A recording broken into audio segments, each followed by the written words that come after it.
কাতারে যে FIFA world কাপটা হলো, একটা আয়াত তেলাওয়াত করে তারা ওয়ার্ল্ড কাপটার ইনগ্রেশন প্রোগ্রাম করেছে। আপনারা জানেন আয়াতটা কি ছিল?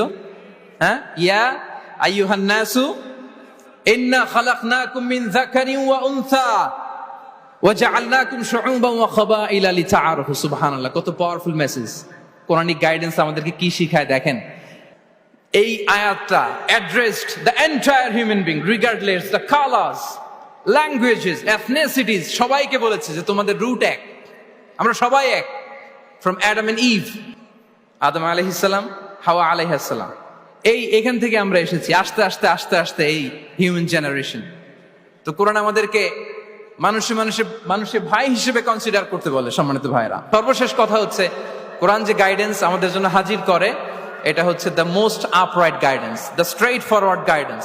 ইন্না হাযাল কুরআনা ইয়াহদি লিল্লাতি হিয়া আকওয়াম। এটা যে পথ দেখায়, এটা সিরাতুল মুস্তাকিম, এটা দ্য মোস্ট আপরাইট পাথ, এটা স্ট্রেইট ফরওয়ার্ড পাথ। আমরা যেন সেই সিরাতুল মুস্তাকিমের পথে থাকি, আমরা যেন কোরআনের সাথে নিজেদের সম্পর্ককে আরো মজবুত করি। আল কোরআন দ্য গাইডেন্স ফর হিউম্যানিটি।